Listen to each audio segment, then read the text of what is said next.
All right, what's up, guys? This is Connor Ferguson. I'm here with Damon Helgevald for another episode of the Always Race Day podcast. Who we repping today, Damon? Is it another Donnie Shot shirt? We got Donnie on today. I've got Carson. Okay.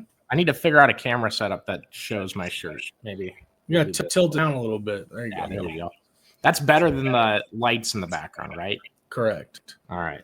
Anything's better lights. Yeah, as long as we don't have them staring people in the face. What was going to be a good preview, with Nationals right around the corner at Knoxville, turned into kind of a really tame weekend, but still plenty of things around the country happening, especially on the late model side of things. We're going to dive into all of it. I'm calling a live audible on Damon because I just asked him what he wanted to start with. But I really want to talk about this tail tank thing in sprint car racing. Okay. I think that's our most controversial topic of the week with how that race at Port Royal turned out. It was either the night of or the day after we recorded. So we haven't been on since then. And guys running out of gas, caution called later. And then obviously if you're the first to run out of gas, you got to go to the back. What do you call it? A tail isn't this time? Tail's old as time. That's what you said. It's something that has been an issue in sprint car racing forever. I guess since I've gotten into it, it was probably less prevalent back in the day. But Damon, what were your thoughts on that? And well, before we get into thoughts, how about you take us through what happened? Let the listener know exactly what happened. No, you're good. That's bad podcasting on my part. It happened 6 days ago. So I can't remember who the first driver to run out was. I know Larson went for a spin, which doesn't happen often. He clawed back into that race at Port Royal. That was anytime Larson goes to the back or anytime you have a guy of that caliber that falls to the back of the field, does create some extra drama. And that obviously helped the product. But all of a sudden you have guys coming in, caution comes out for the dude that ran out of gas first. And sorry, I get hit in the head too many times. It's 6 days ago. And then all of a sudden, a couple laps later, we get a couple more guys running out of gas. And then it's from what I can tell from the at track reports from Kyle McFadden, the broadcast said it was a closed red. The track said it was an open red. So teams would then be allowed to refuel. Regardless, the debate and Anthony Macri ended up keeping that win, speeding away from Kyle Larson. I thought he deserved to win that race. I didn't think there was any conspiracy or anything that social media was kind of buzzing with. And I know that was a pieced together, puzzled recap of what happened again 6 days ago, but that's on me. Overall, I mean, the debate after the race was, why is this race so long? Knoxville does 20 laps. Port Royal is doing 25. They ran 45 laps on a fuel tank, and it just ended up being 45 laps, obviously green and yellow combined. And it just ended up being too much for some of these guys that a majority of the field running 28-gallon tanks because it obviously it holds less fuel, but it also puts less weight on your car when you fill it up. Other guys running 33-gallon tanks and understandably pissed off that the guys running 28-gallon tanks run out of gas. So in the middle of all that, Damon, sorry to put it like that, what do you think we should do to fix this issue in sprint car racing? Well, I guess clarify this for me, just before I make anything on this. You could choose what size tail tank you wanted, right? You can. There is some, but I know Danny Dietrich had a big statement about it on his social media about how hard it is to get the 33-gallon tanks that the guys like David Gravel and Kyle Larson have, and they're very expensive too. That is absolutely no secret. And yet, I would say more guys in the country than not for sure are running 28 gallons. So I guess in that sense, you kind of have to almost need to mandate it, a certain size be ran in any like that, where no limit is kind of putting it right. Like 45 laps, it's going to be real close on a fuel run, especially if you throw in multiple yellows, which obviously ended up happening. You almost have to mandate one or the other, and not let teams make that decision. It's easier said than done, and our quarterback over here. But I think the other part of it is you gotta level the field out, playing field a little bit in that sense. So for me, I think the best thing is mandate one side or the other. The teams run it, and then okay, now do we look at adding a fuel stop, or do we look at or whatever? Because quite frankly, you know this, you don't want people running out of fuel in a big race. Whether it's the guy running 24th or the guy running 4th, you don't want someone running out of fuel, because that leads to caution, that leads to change of the event. So, in my opinion, put a mandate fuel stop in. When we saw these other biggies, why not just mandated fuel stop in for an event that's that big? Yeah, and I'm with you on the fuel stop thing. It seems to be that's the new dirt racing doesn't work with live television rules, or not rules, but belief in sprint car fans. And I've never been one that thinks a fuel stop is a cheat code for a crew chief to, it makes the race about how good your crew chief is kind of a negative to it. And I'm sitting here like, well, is that a bad thing? I want to see the crew chiefs duke it out too. I don't think you need a fuel stop for a Pennsylvania Speed Week race when you're running 8 times in a week or 9 times in 10 days or whatever it ends up being. I'd just like to see that race be 20 laps, knowing that it's going to be that long. It's going to eat up fuel like that. And especially when it starts to get over the line, it is going, you want that line to be shorter so that no one has to run out of gas to where we have to do that. You don't want anybody to run out of gas, but again, if you want to keep the however nice it is, your simple answer is at a fuel stop. You know it's coming. You know whatever happens before set you up for the rest of that run. And do I want to see a stop in a race? Not necessarily. Some of the dirt races are be traffic. Some of the best finish we've ever seen have been because of traffic, and that will come into a factor. But how much of a factor if you do add a full stop? But I think the easy answer, and sitting here today, is add a full stop, and don't let these guys have the opportunity to run out of gas, unless the situation allows. But again, it's easy to sit here today and say add a fuel stop when you don't really know the logistics behind it. And if we're going to hype up the Speed Week thing, you might as well treat it like a big event. And all of these big events, again have fuel stops. Yeah, I'm with you there. I think we're good on as far as what happened over the weekend in sprint cars, and we'll talk more about them in one of our segments. I guess before we go in any further on the sprint car side, obviously with the whole Knoxville weather situation and losing out on a lot of the big names at the track, how disappointed, how sad were you that Mother Nature play a hand?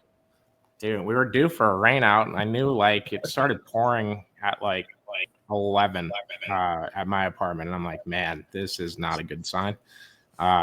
First rain out of the year for Knoxville on 4th of July weekend. I'm surprised it lasts that long. And also, that was going to be, I think, a big weekend for national teams to come down and race and get some laps at Knoxville. And, both national tours being off, it was laid the ground for a quiet weekend. The rain out happens. You're like, man, we're going to see a good show tonight for sure. So that just bummed me out a little bit.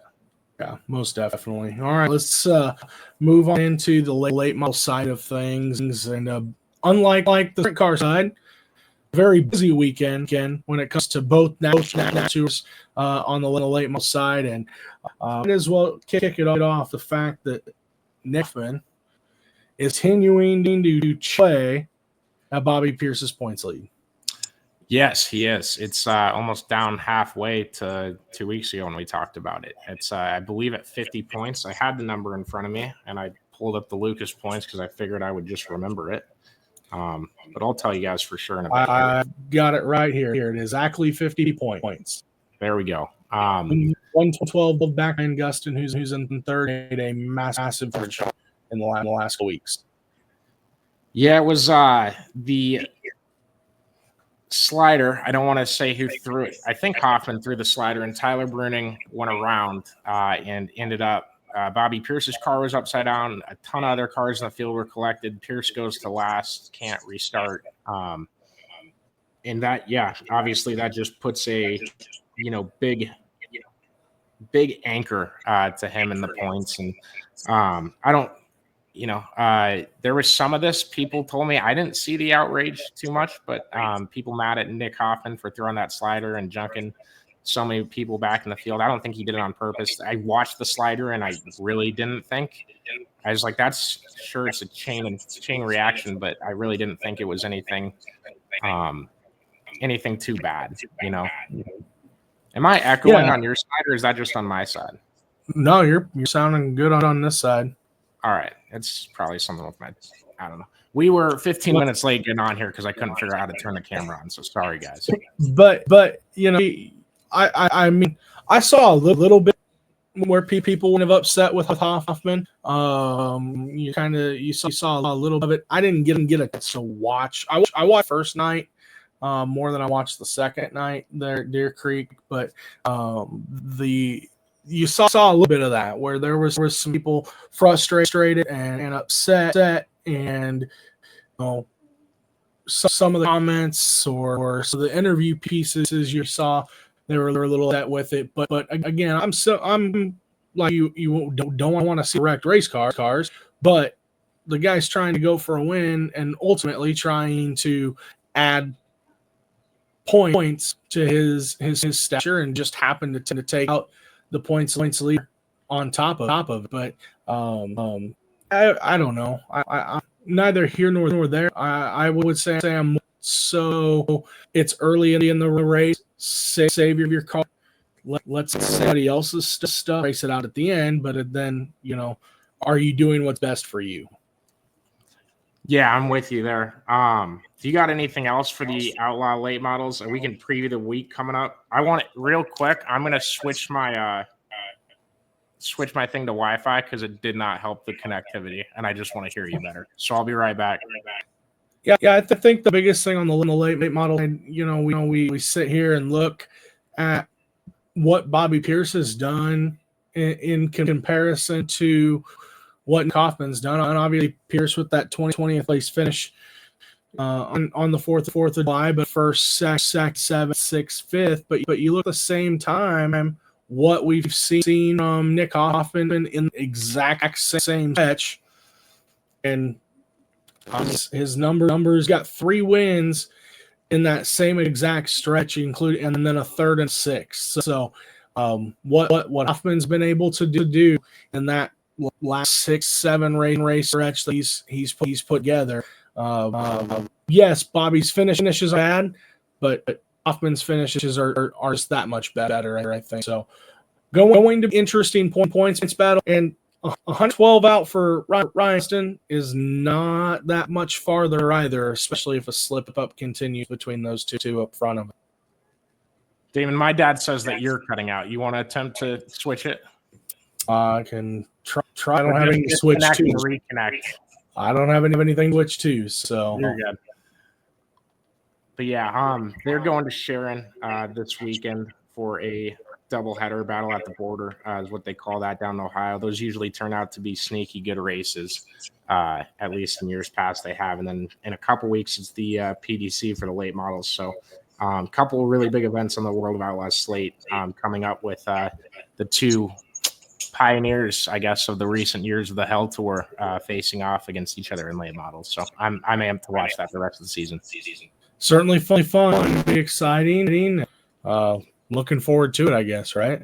Heck yeah. You are 10% better, by the way. I did not do anything different. Okay.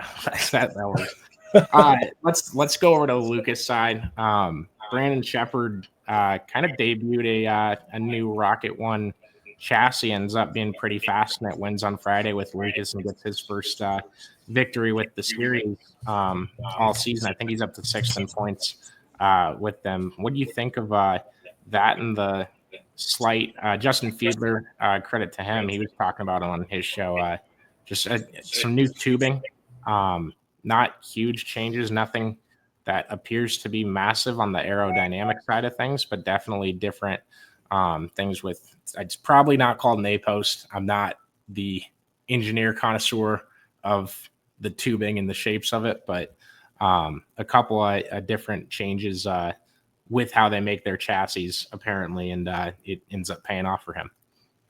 Yeah. We've seen this guy get hot and rattle off a lot of wins. That's one thing that the rest of the competition doesn't want to see, is when they are able to figure something out. I hadn't, honestly, Connor, have not seen a whole lot as far as the chassis adjustments and the things that they were able to find and figure out to help make their cars better. But what I do know is, if they're anything like they were, 2020, 2021, and how bad fast they were then, it's going to pose a little bit of an issue for the rest of the Longhorn crew. Yeah, it is. And, we'll get to that question in the segments, but a group that has really taken the late model chassis game by storm and ran away with it too. So other race on the weekend for Lucas Dirt, Hudson O'Neill edged out Jonathan Davenport in the Freedom 60 on Saturday night. And the top 4 drivers, Damon, have kind of started to wedge a little gap between themselves and the rest of the field by standings, with RTJ leading it by 20 points over Jonathan Davenport. Devin Moran is 3rd, and Hudson O'Neill 4th. And again, those two are, I think, about 250, 300 back of the top 2, but they're also 215 points to the good on the 5th place cutoff, and the cutoff that is going to establish where they're at, I think, reset points for the last 7 races of the year. Yeah, I think, are we to a point where it's almost fair to say we kind of know the top 4 and between that cutoff at this point? I mean, I know there's still some races to go, but that gap's it's a big gap. It is. And, it's not to say if they have a bad night that this gap won't close and things will go differently or anything, or that Garrett Alberson has no chance of getting in the top 4. He's been really, really good this season. I've been impressed. He's in front of Brandon Shepard and Brandon Overton. And then Dalton Wilson is back there in 8th. And they're pretty distant in the standings behind going down to Dalton. He's at 39-35, so about 600 back. So I would say Alberson and Brandon Shepard are, still fighting chance. I think if you're not one of those top 6, you're, run it and see where you finish. I'll throw Overton in there. He's not that much further back, but I don't think you're going to get into the fight for the top 4. Yeah, I think it's fair to say at this point, and it's been those guys at the top anyway, really. I mean, yeah, like you said, Garrett Alberson's had a good year. You never know what you're going to get with Brandon Shepard and what they're able to figure out. And, even Overton, who we've come to know as a guy who wins big events, maybe just they might, whatever reason, don't have it right now. But those top 4 guys are the same 4 names that you've heard out of that series for the entire year. So I think it's almost fair to say. But as far as the Lucas Oil Series goes, there's some big races still yet to come. Obviously, with what's on the horizon for them, couple of races at Lucas Oil Speedway down in the Springfield area at Wheatland, and then really seeing a lot of Midwest racing for this Lucas Oil Series coming up, and then obviously the Silver Dollar Nationals next weekend. It's going to be an interesting watch, I think, because such wide variety in racetracks that series is going to in the next 2 weeks, right? Burlington, I think, is Thursday night for them at 34. Then they go down to Wheatland on over the weekend, and then turn around and you're at Huset's next weekend. Those are completely different racetracks as far as size, shapes, all that goes. Tractor tires in the corners. Right. Tractor tires in the corners. Buried tractor tires at that. Not only are they in the corners, but they're buried at that. Nothing like an out of bounds line that wobbles to and fro. Hey, make the judgment call. Make the judgment call. But there's just so many different things coming out of there. Obviously, Shelby County Speedway as well to add into that. So there in Harlan. So just so many different styles of racetracks coming up for that series. Going to be interesting to see who can maximize the most in these next 7 races it is. Yeah, absolutely. It's going to be something cool to see. And obviously we'll have a ton more by this time next weekend to talk about with all the stuff on the horizon on both sides of the sport. So I'm eager to get there. Yeah. It'll get here, and we might as well jump into our question of the week. How's that? Do we want to talk the penalty real quick, the big one? Oh, yes. Let's talk about the penalty. I forgot. So Taylor Farling is the driver's name. He is being suspended for the remainder of the 2025 season at Port Royal, all of 2026. Then he has to go have a hearing with their board to even be reinstated for 2027 and beyond. I think at that time, I think there's a fine in there as well. He got wrecked in a late model race at Port Royal, drove his car the wrong way all the way around the track, and then eventually monster trucked up the guy who took him out, his car, and then rolled over his wheel. So I think they've had some issues in the past, those two guys. I hate it when just drivers that do this, and it's only happens in late models because of the shape and the size of the vehicle, and that it even works at all. It looks like the biggest clown show on the planet. So please stop embarrassing the sport if you could. That's really all I wanted to say on that, but I figured we'd cover it because that is it's a hefty penalty, and I think they're kind of encouraging other tracks to follow with that guy. I was just about to say, I'm almost certain that I saw another track announce they're suspending him as well. I'm trying to find that as we do, because when you say that, it reminds me of some. But for some reason, I thought I saw another track that said they're going to be suspending well, which again, great move. Oh, it's Baps, the other one. Oh, there you go. They also announced they're suspending him indefinitely through the 27 season or whatever. I think that basically the exact same sanctions that Port Royal handed down on.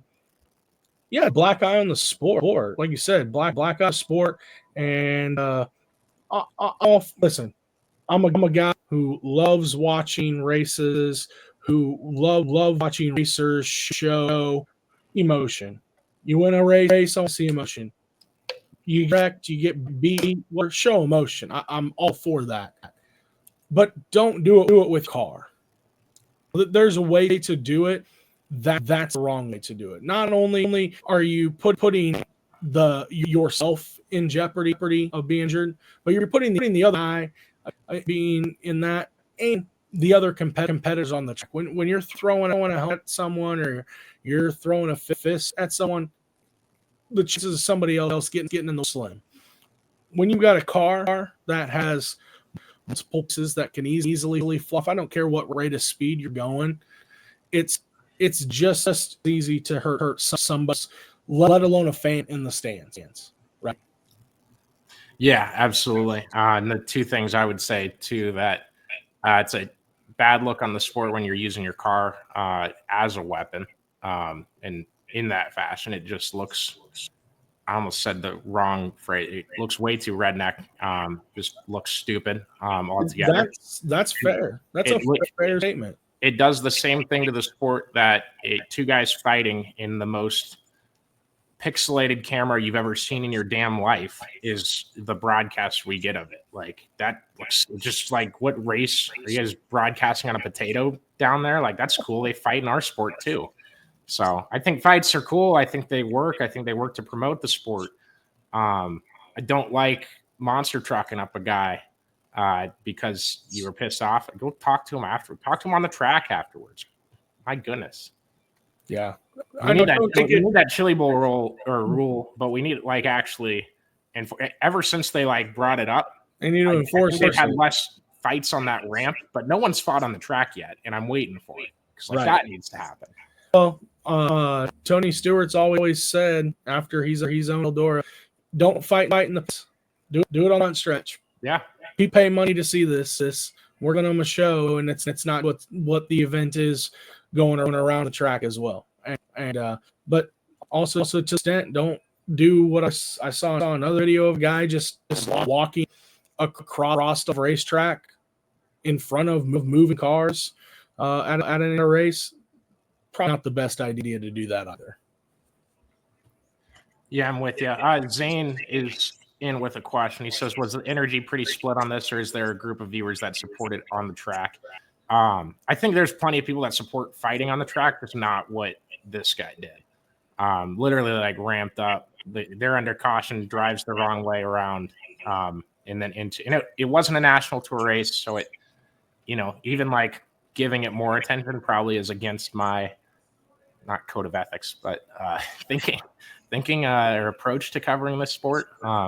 So yeah, I don't think many people support what he did. I would say people would cheer for him in the fight against the other guy. Maybe. I don't know. I don't know the history between the two. I think where the fan bases lie. As a fan, you would support it if it was two guys fighting, right? Like, that's you would support it, but the energy would be a lot better. But you're back to years ago with Tyler Erb and that whole situation, right? The shooting body did not like that very well, and was suspended for the remainder of the year from that event as well. I don't remember who that was again. Was that against Bobby Pierce? I thought it was. Yeah, but I didn't want to say wrong. But you've got that where Erb basically was shut down for the remainder of the year. So I don't think there is fans ever that are going to be okay with using his car battering ram and in that sense. Even the most right fans aren't necessarily okay with that. You might enjoy it in the moment, but you look back on it, it's just like, how dumb do you have to be?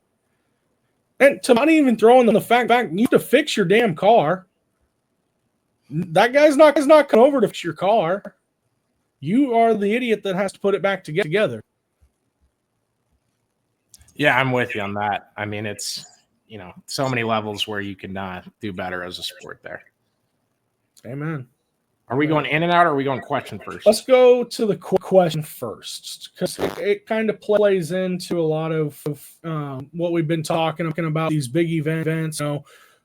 Pennsylvania Speed Week and some big dirt late model rail race coming up, but lots of these big type events. Knoxville Nationals are around the corner, a week away essentially from the start of the Kingsville weekend and what that's going to look like. Big weekend coming up next weekend. Hugh sits on the little late model of things. So many big events coming up here. So the question of the week is we go to these facilities, Dora, Knoxville, sits, Lucas Oil. What's the next racetrack you want to see a big event at, whether it be a sprint car race or a late model race where both series are combined. Where's that next race track at for you? So I can't pick Williams Grove. Technically, no, because they already have a big. I know. No, I was struggling figuring out what track I wanted to pick for this, and it's going to be really selfish anyway. But I want a sprint car late model combination World of Outlaws event at Boone. I think when they were doing the 3-wide start and the Hawkeye 50 and all that stuff, that was as entertaining as it gets. You get to the track and half the drivers are like, I don't know why we're doing this 3-wide start crap. And the other half are making fun of them saying like, well, who's scared of it? What's going to happen to you, man?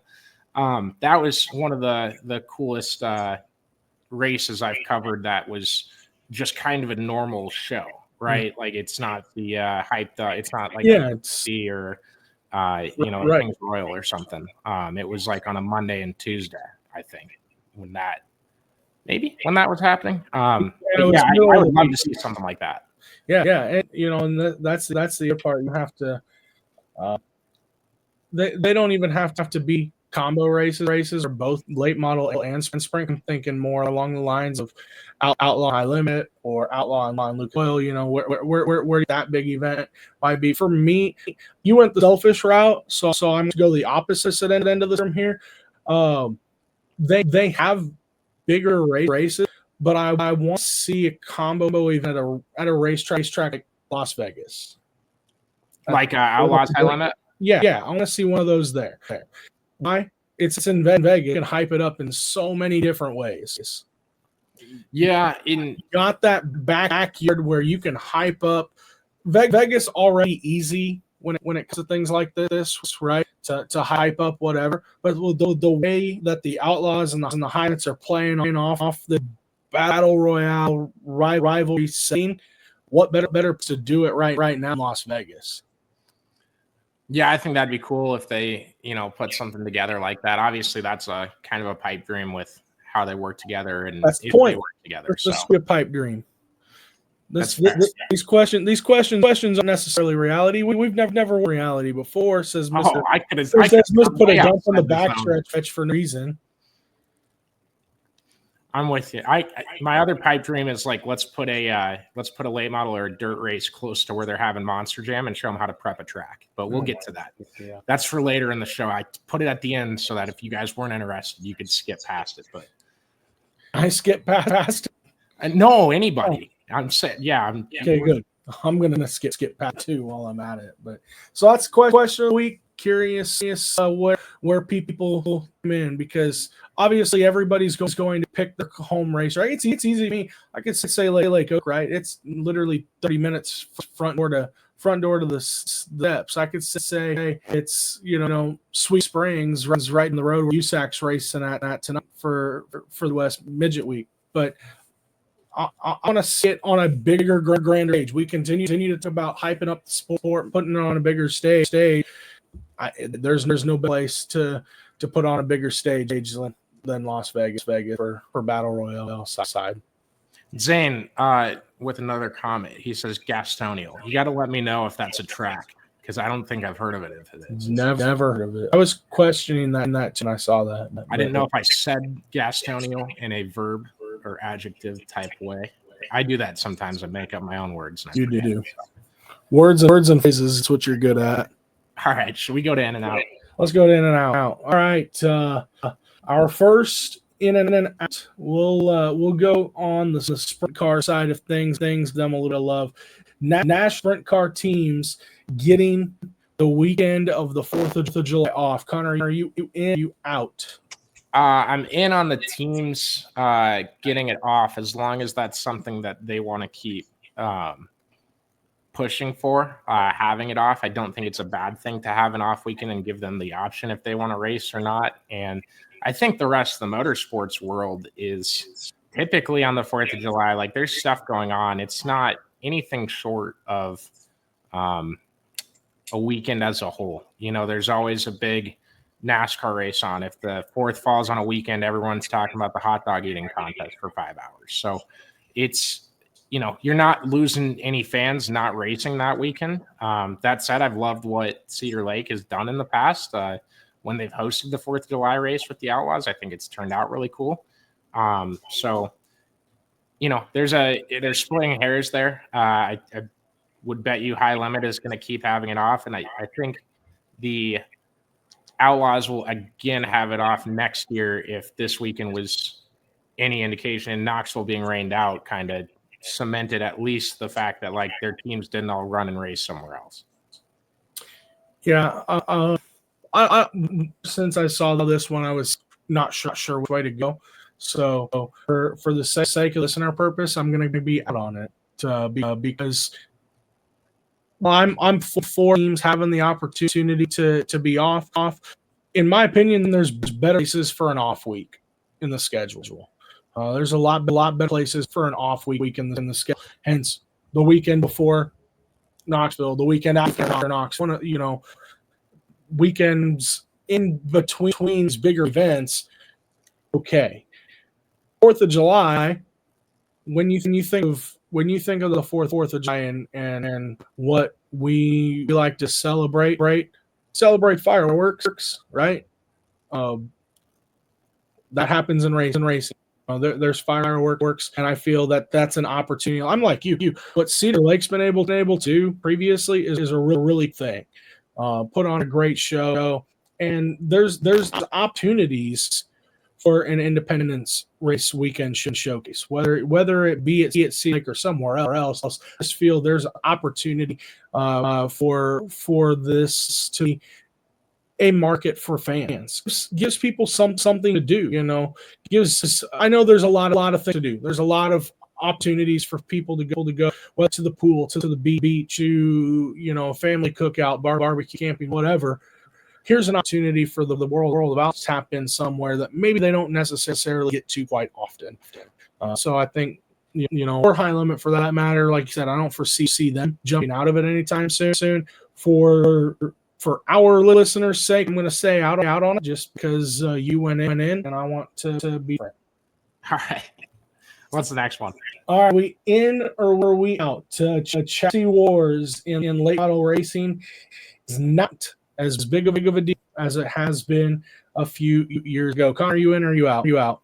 I'll give you the layup here, and I'll take out because I think it's still important. I just think Longhorns are faster right now, and that could change soon, right? But one of my good friends switched to Longhorn, and didn't necessarily make him too much faster, and they went and switched back pretty quickly. So it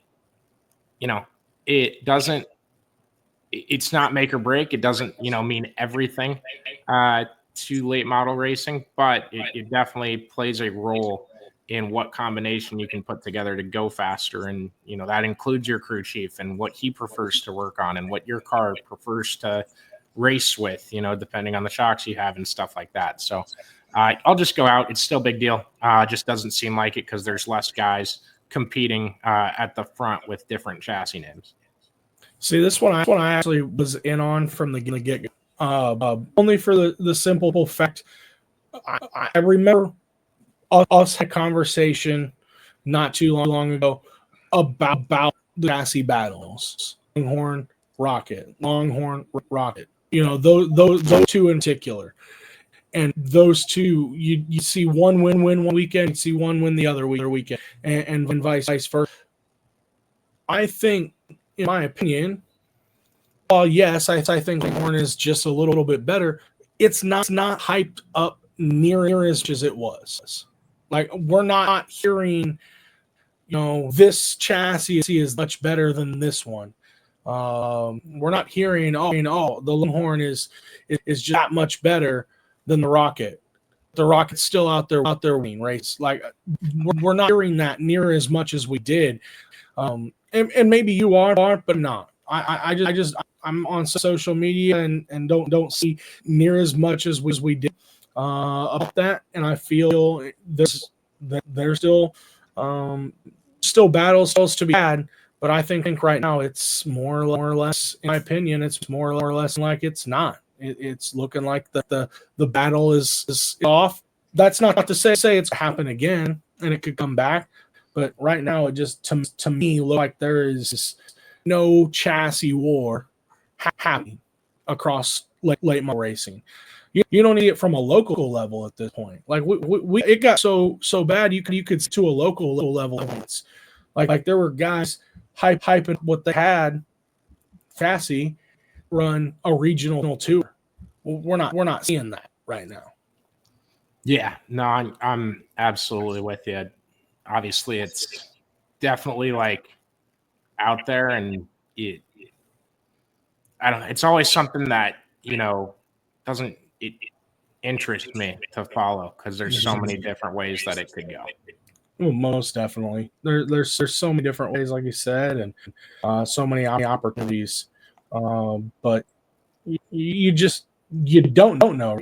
Like that's their part of it is you don't know. So what I don't have any more in and outs listed unless you've got one. Do we have a one shining light? Ooh, I got one. Got one? How about it's a cop out? So, all right, I'll stall for you a bit. His name's Zach Garner. He drives the Wild Side monster truck. It's an independent truck. Went to the World Finals. He won racing last year. Went undefeated in the bracket.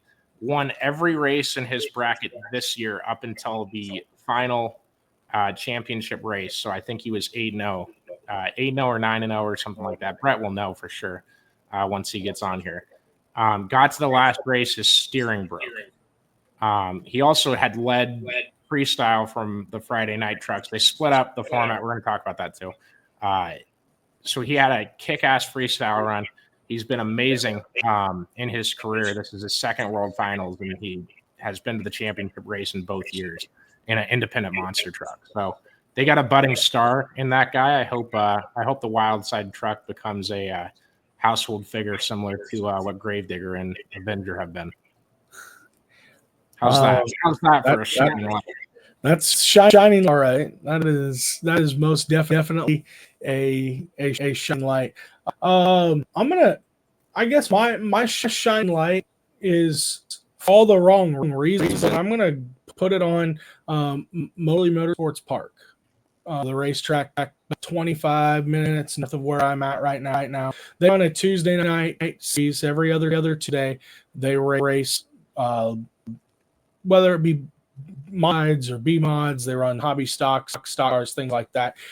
They called off races last night, tonight. We've had so much rain in the last 24 to 48 hours. They basically went ahead and made a call last night by saying we don't want people to sit around waiting today, because they knew they weren't going to be able to get on the racetrack, even work it at the earliest this morning. Well, guess what? Up until about 11:30 this morning, it was still raining in the area. So for them to go ahead, as much as it sucks, right? And I hate being that guy, or I hate being a race fan that I know I go to a race and they're not able to run it because of rain. I can appreciate a traveling ahead, making the call super early, not driving teams to the track, not having teams wait around all day to say we're not going to at 9. Or if they did decide to race, now you're running the risk tearing up cars, plus the chance of actually getting a good car count for the night and waiting for the racing to start. Right. Now you're for racing to start. Car count may not be very good. All these things. So for me, that's my winning light. I put it to the racetrack to actually make that call. They've had rain out, I think 2 or 3 of these now, which suck because they only have about 7 or 8 races throughout the season. But for them to take that call super early, I think is a shining light for me. Yeah, I love that. The Sprint Invaders making the call as early as they did in the morning a few weeks ago is the only reason I got up to Houston. So appreciate promoters like that. I'm going to bring in Brett, Damon. You're welcome to stay for this if you want. I got to hear it now after shining light. Just kind of have to hear this. I don't have a whole lot of input for you, but I'm going to have to sit around and listen to this. All right. So Brett is a huge Monster Jam fan, as I am and have been, and it's interesting to me. And I'll kind of just like lay the groundwork for you guys. If you don't follow it, I can see why you don't follow it. I'm going to rip a good rant here in a little bit. Go for it. Because the Feld Entertainment, the company that runs it, runs Monster Jam angled at children nearing or at the age of 5 years old. And that's one sport that they run. And they also run Supercross, which is the least PC affected sport I've ever seen in my life or could dream of seeing across the board, with everything that goes into that entity. And that it's the most two opposite things that we have in motorsports owned under the same umbrella. And it is weird as hell. And I'm totally passionate about it. So I got Brett Twelmeyer in here. We don't have an applause button or anything, but Brett, thank you. Thanks for That's okay. That's okay. We don't need it. So someone on here is going to be like, why are they talking about Monster Jam? It's so stupid. Like, It's because it's awesome. It's for 5-year-olds. And I'm sitting here like, guys, I have friends that call me an idiot, but guess what? They're still my friends. And they look me in the face when I'm being an idiot and they tell me to knock it off. And that's what I'm going to talk to Monster Jam about today. Brett, we had half a first round. Where do you want to start? I'll just go with you. I think that you got to start with just the format itself this year, just how different that was compared to every year in the past. Yeah, I don't ever want to see trucks freestyle on a different night again. I think the trucks that ran on Friday were at a huge disadvantage because you're automatically putting 24 hours in between their run and the run you just watched. And the one you just watched is going to be compared to the one that happened 24 hours ago. And guess which one's going to look cooler because it just happened. Exactly. Yeah. I mean, it really felt like the people that were freestyling that first night were just at a huge disadvantage, like you said. And Feld tried to cover it up by basically saying, well, we're splitting up the amount of work that the teams are going to have to do. Well, even if you had racing all on one night and freestyle on the other, it's the same amount of time that you're going to be on the track anyways. You're also going to tear the truck up for freestyle. You're not going to tear the truck up in a race. They had backup trucks up for the two-wheel skills. I still can't ever say that first try. Not to interfere, but for those of us who really don't give a damn, can you explain what you're talking about? Like, I heard you say they split it up, but oh no, that's okay. I've been doing this the whole show, forgetting to explain it at the start. So they had a 24 truck field, and in past years, they would all have one big racing bracket that would happen on Friday night or night one of the World Finals, and that'd be your racing world champion.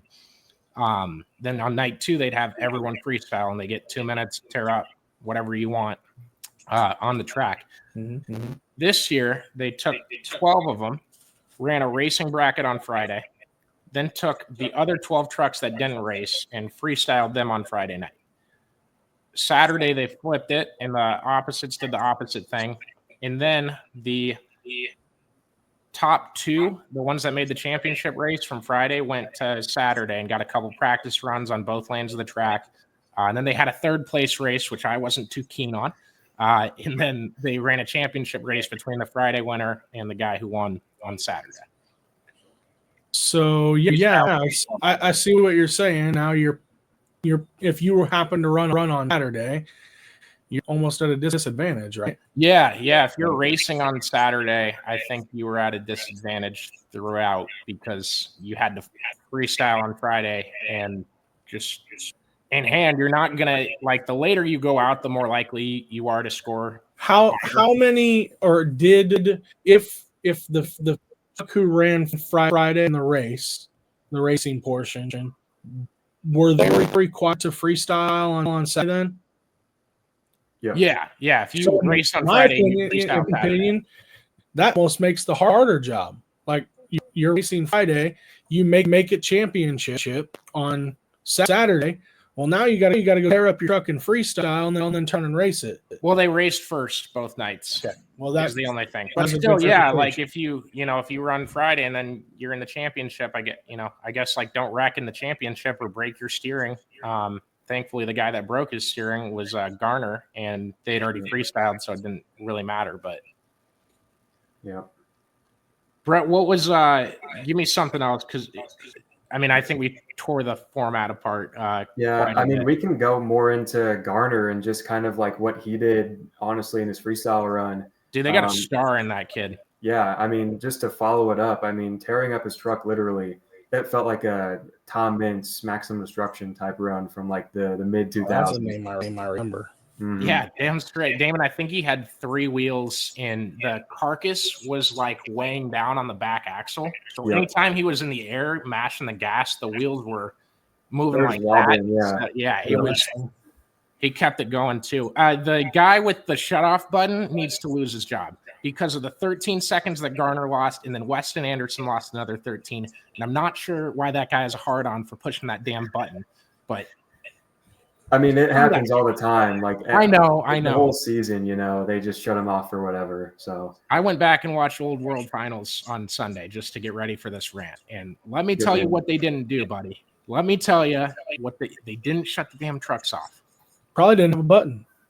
I know they had a button because if it's going towards the stands too fast, the brakes weren't as good back then. I was watching a lot. It was some entertainment. Liability, and you pay a ticket, Connor. The risk. Yeah, just don't shut the trucks off. Mm-hmm. I agree. See where they end up.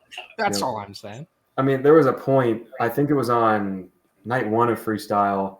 They shut off one of the trucks. They had a van stack out there on the far side of the track. The hood comes off of it or something. So there's like this one piece of debris because the rest of the track's just made out of dirt. Shut the truck off immediately. Oh, we have to get this tiny piece of, debris off the track because it could fly around or do something. I remember that run. That was like 6 seconds into his run, and he gets shut off because there's debris on the track. Well, check that before, man. Yeah, I mean, it just kills the momentum of the run, and the fans just don't get interested, and it ruins the whole thing. Can I go after the dingus that made the little pod system that they jump over dirt now, and it's angled into other ramps, and you can't run a monster truck straight through for big air anymore? Go for it. Stupid. Yeah. Look at every World Finals track. It is set up in 5 lanes. You mash the gas, you go really high in the air. That's why we watch monster trucks, because it's cool watching them do that, right? Yeah.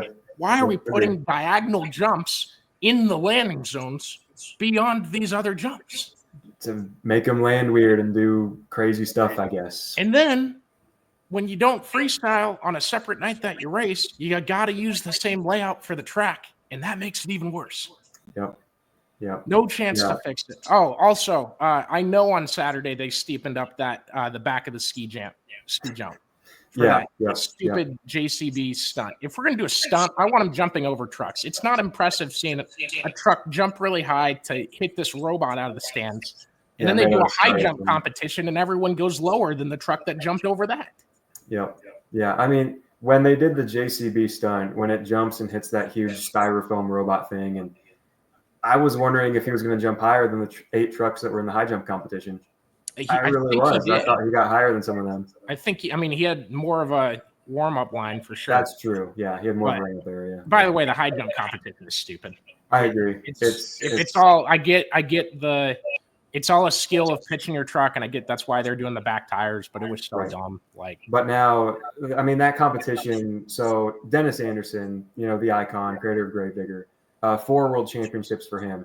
His son Ryan Anderson just won the high jump competition. His 3rd time he's done it, but now people have to call him a 5-time champion because he's also got a racing and a freestyle. No, I will count the other 2 as world champions, like they do. We'll do it like a WWE belt, and your skills contest crap is below the WWE heavyweight.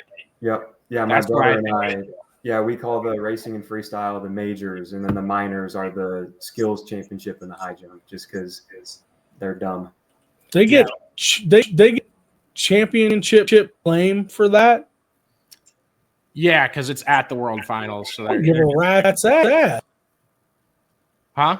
I don't care. That's kind of stupid. It is a little stupid. Yeah. It's actually you have a backup block. You can only start so far back from. Hell, Connor, all you need to do is top yourself into a truck, and you get yourself a world championship.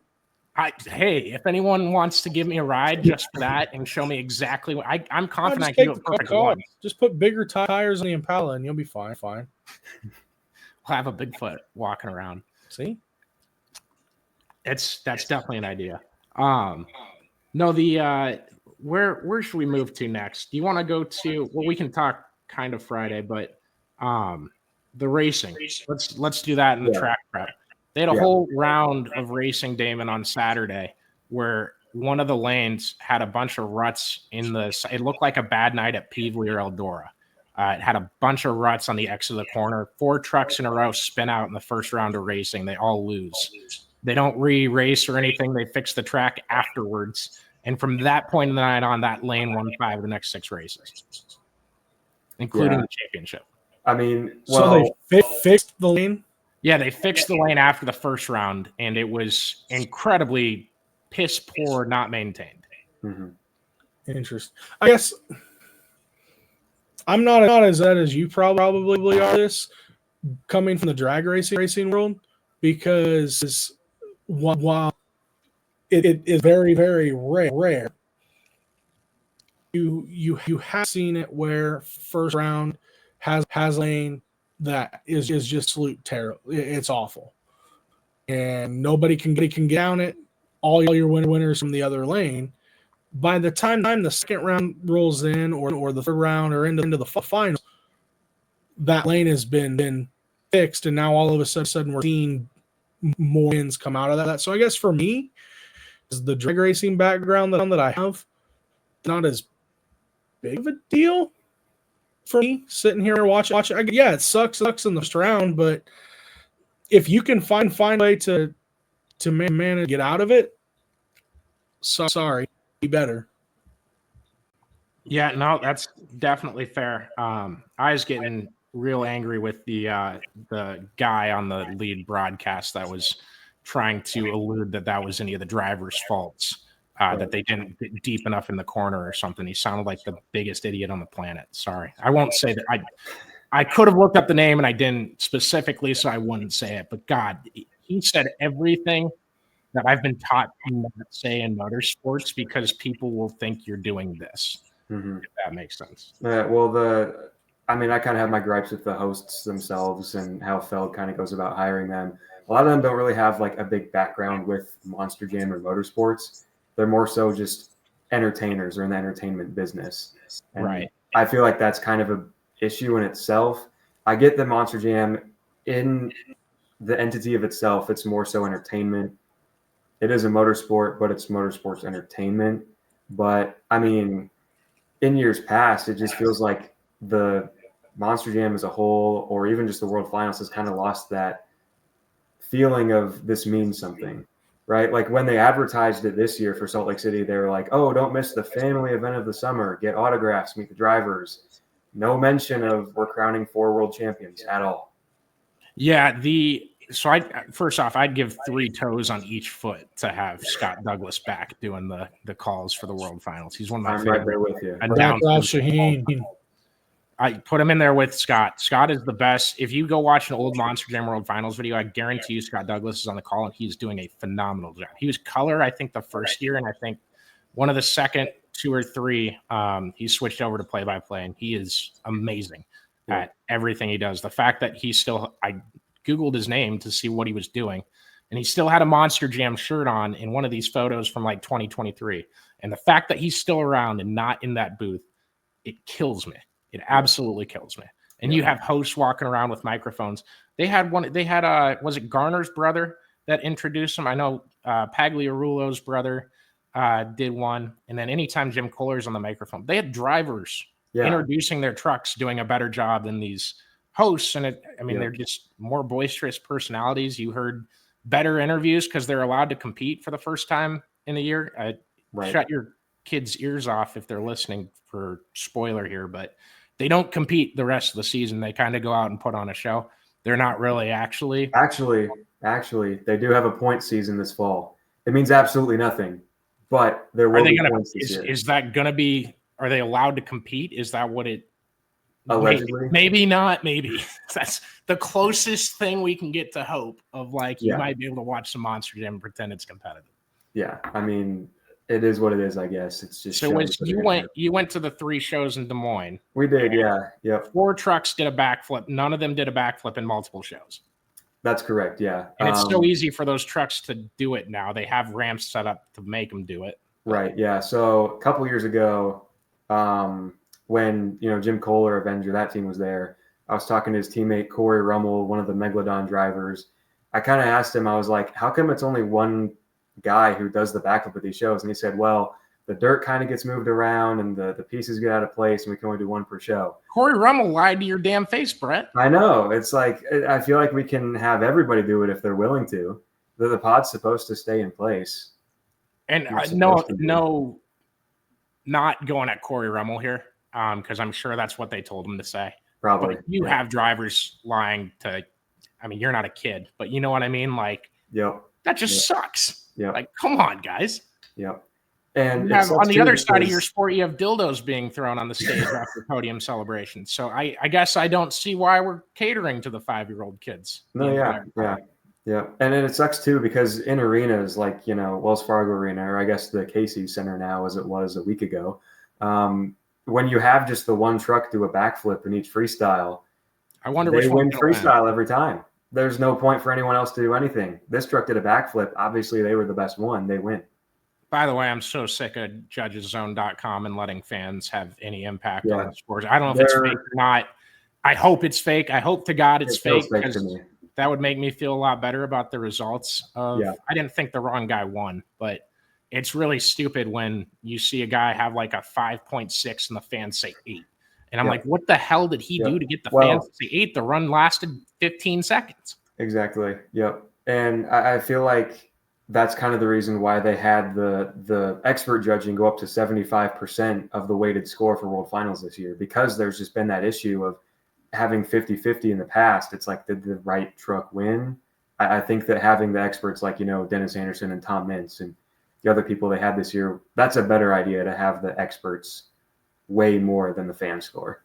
I also want it to go to 40 again. I want that to be like, that was what the World Finals was. Like, it would, they'd throw out the high, they'd throw out the low, and it'd be out of 40 was your result. And I think Anderson got a 40 or something, and he was only 40 for years. Ever. He's the only one to ever get a perfect score at World Finals, and did it in the first one. There you go. Yeah. So they have a notorious reputation for never throwing out a 10. Yeah. Well, if that damn shutoff button guy didn't allow Garner to get 13 more seconds, who would have known if we could got that up to a 10? I think they finally just shut him off because the wheel carcass just completely shredded off the truck itself, and they were like, it's not going to go anywhere. They might have to do some track work. Hey, I mean, I could tell they were scared of doing it from Saturday. I could tell. Dude, I mean, if they let him continue, that would have been awesome. I mean, the way that they, like I mentioned earlier, Tom Mintz and some of the stuff, his 2006 run, I mean, he had a flat tire, broken axle, basically the whole run. Yeah. And they let him go over the time, and he completely blows the truck up and wins the whole thing. That was the other thing, too. World Finals used to be left with like, oh, this guy wants to go destroy the crap out of his truck and leave it there. That was, and he'd go over his run by 45 seconds, and the judges would lock in their scores in, whoever, Jim Kohler didn't usually last because he'd park that thing and he'd hop in the fountain.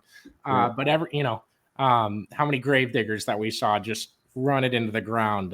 It was the coolest thing. Like, they had gone out there and they planned, like, we're going to trash the crap out of this truck, and that's going to be it.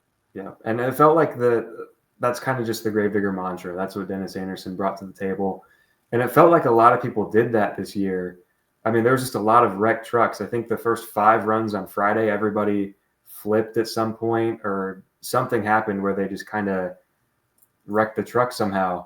And I feel like that kind of goes with the track and how it was laid out itself, because, I mean, on the sides, you have all your freestyle pods, but there was about 3 of them, just big dirt clumps, all kind of really close together. And that's where we saw the Excalibur truck with the Pagliarulo driver flip over. It's also why I think Blake Granger got some of his technical moves and why he ended up winning the freestyle championship. Yeah, and we'll get to Blake. That was really impressive. The other thing with Monster, they've gone away from the crush cars, and if you're gonna have crush cars out there anyway, can we put some on the dirt bounds to make the jumps bigger? Because anytime they went over the racing line one, it was so stupid, Brett. I don't know why anyone went for that. Like, they didn't get any air. They just looked like they did racing.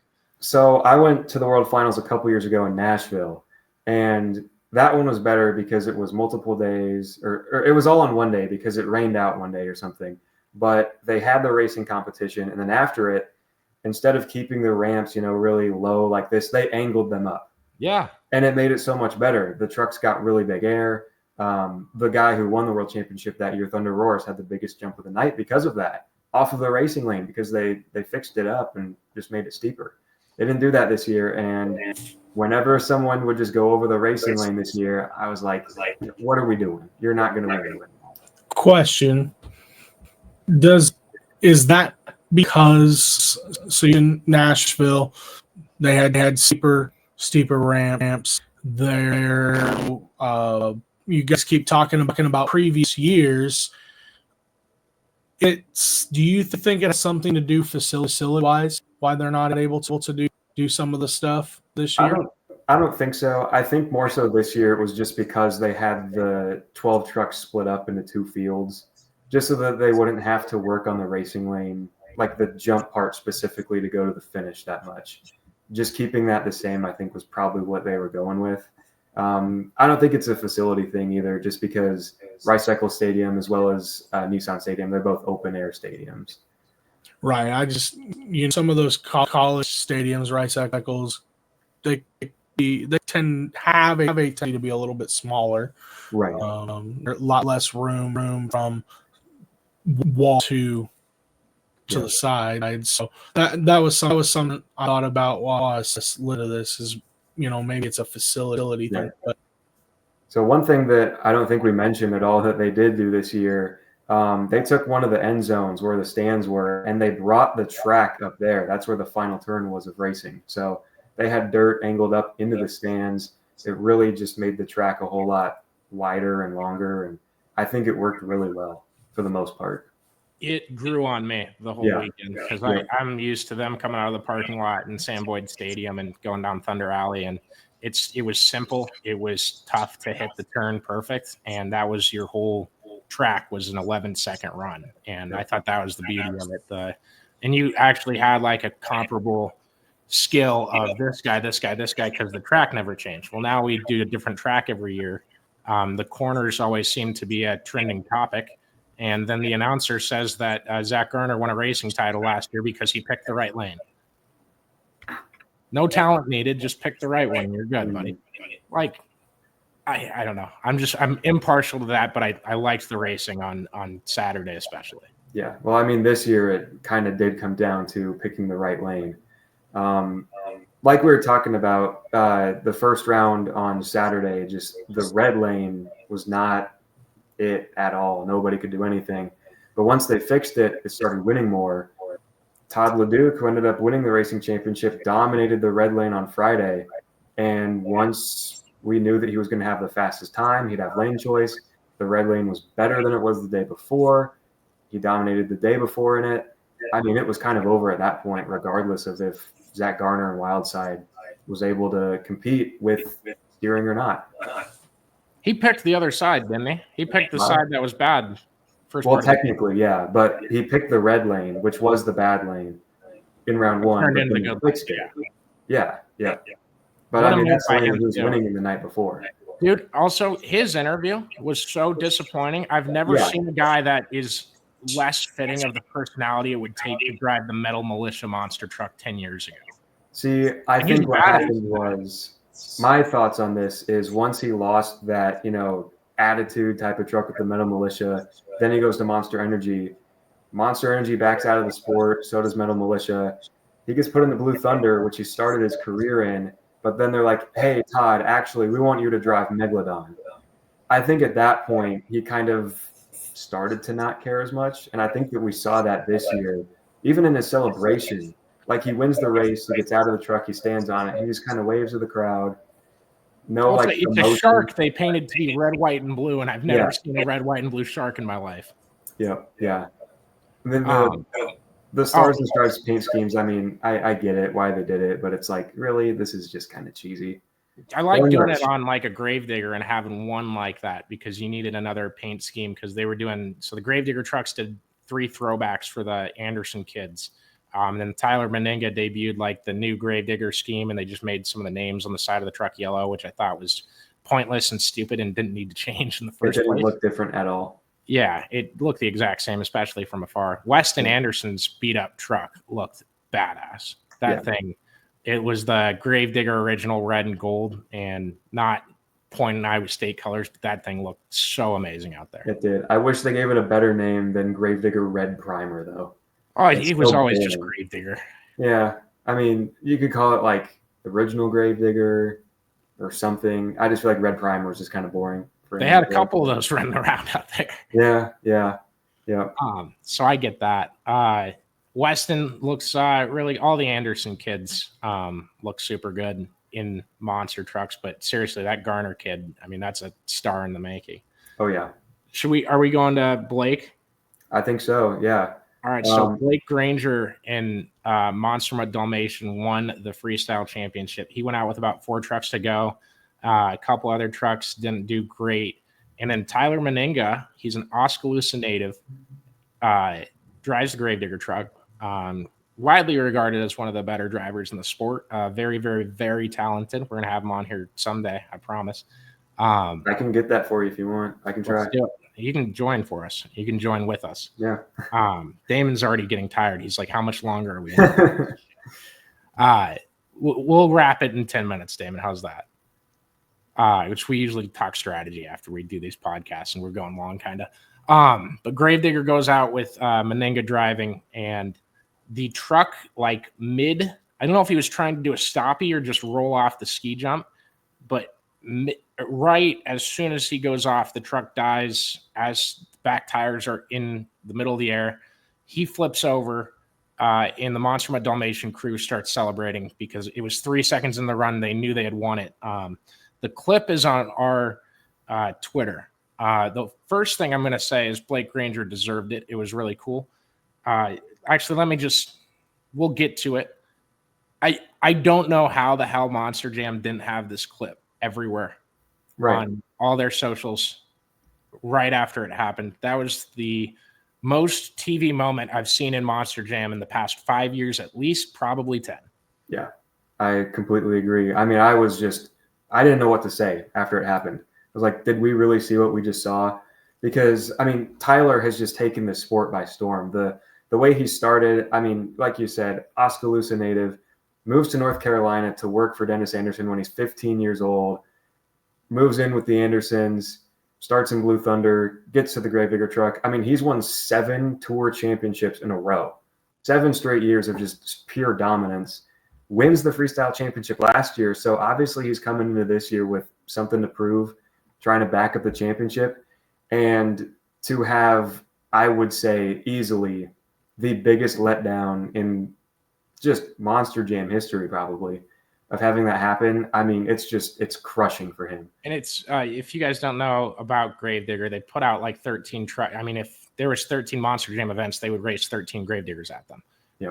They are always ready. They always have the best of the best technology and the newest of new trucks. And I've never seen one die mid-run.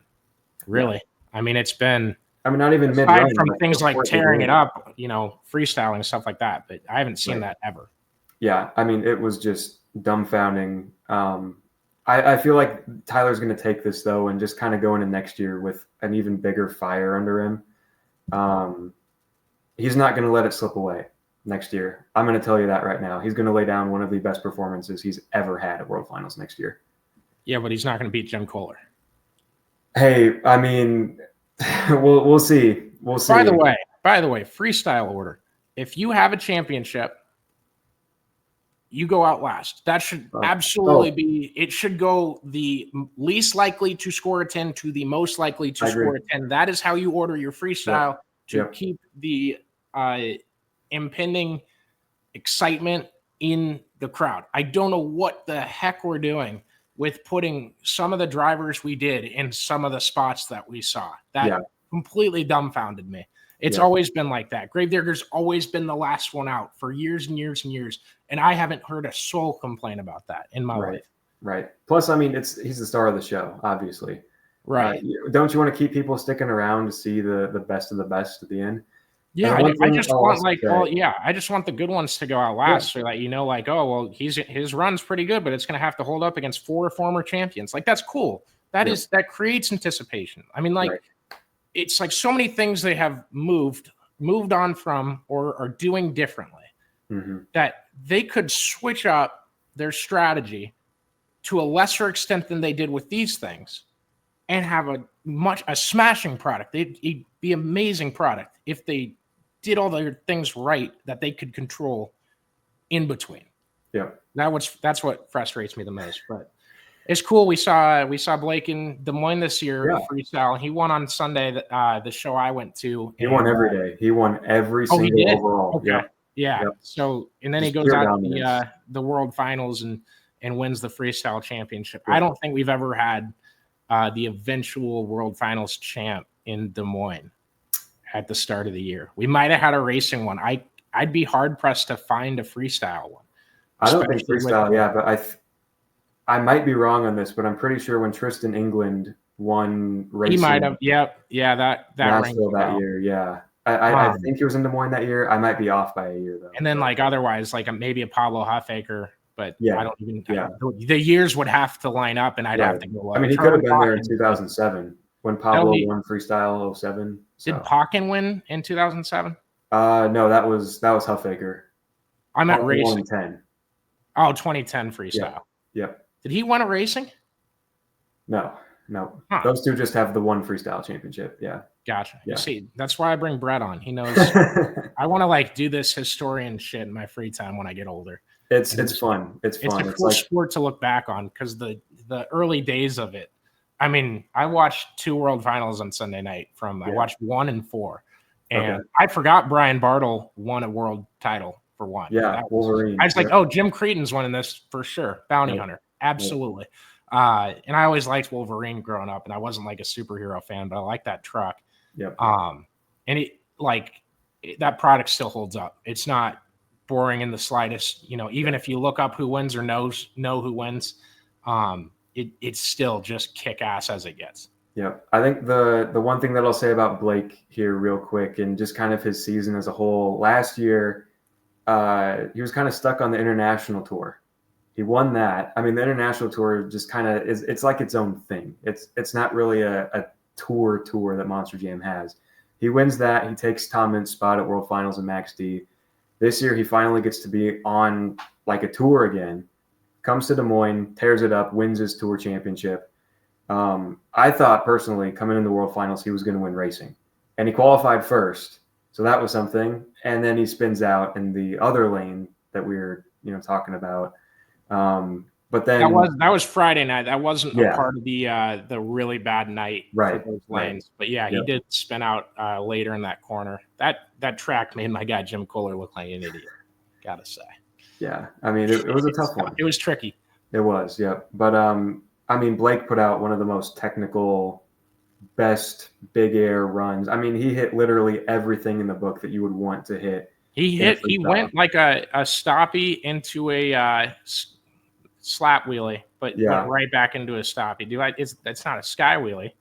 It's just a wheelie. I think I'm just trying to put an S word before. It was it was right one after another. It was sweet. Right. I mean, and then the way he ended it with the backflip and then the brakes catch on fire, just awesome moment for him. And in the moment, I was kind of like, oh, does this win or does Wildside win freestyle? But I watched him back, and I think after looking at it, you could argue either way. They were both fantastic runs, but I think that Blake does get the edge, and I think that he is a very deserving freestyle champion. Yeah, overall, really cool event. I hope someone from Feld picks this up and listens to it and send me an email. Fix the format. Maybe please. Cuss at me a lot in an email and say, stop dragging us through the mud. And I will ask for my fixes, and then you will get my good graces right back, because I will never quit Monster Jam. You can't make me. It's the only place to see trucks go that high on the monster truck circuit. So unless we start our own rival promotion, it's just still not. Damon has some startup money he's sitting on. We're just his mic was off, so he couldn't deny it. Nothing, you're good. Go back to whatever you're doing. No, we're wrapping up. No, I don't have startup money that's sitting on. If I did, I certainly would be going to start that. How badly would you want Tom Mintz to race a truck there? Because let's talk. Not that bad. Oh, okay. I overestimated. Brett, do you have anything else that you want to touch on? I mean, other than the format was kind of whack, it was a good show, I thought. The action was there both nights, racing, freestyle. Skills was a bit of a letdown. High jump is high jump. Saw some really cool paint schemes come out of this World Finals as well. But yeah, I think that of the post-COVID World Finals, this one was probably the most action-packed that we saw. And I looked forward to every night, including qualifying night. I had a great time with it. I just hope that they go back to the format that they had in the past. That's my only gripe. But yeah, super fun. And a really worthy list of champions this year. Yeah, I'm with you on that. And if you're a parent or a dad that, wants some easy stuff for their kids to watch, that whole broadcast is on YouTube. It's like 4.5 hours both nights, I think 3.5 or something like that. Go throw it on, tell them it's live. Yep. Let them eat it up. That's what I tell all my friends with kids to do. Also, if you're interested in partnering with us, especially for the Knoxville Nationals, generated 1.5 million impressions last Knoxville for the 10 days of Nationals. So we greatly appreciate it. If you're interested to contact me, all my stuff's on my Twitter. My email address is there. It's just connorferg9@gmail.com. And yeah, easy to get in touch with. So if you're interested at all, know anyone that's interested that you want us to reach out to, shoot them my way, and we'll definitely talk. But aside from that, for Damon and Brett, I'm Connor Ferguson. This has been the Always Race Day podcast. Thanks for listening, guys.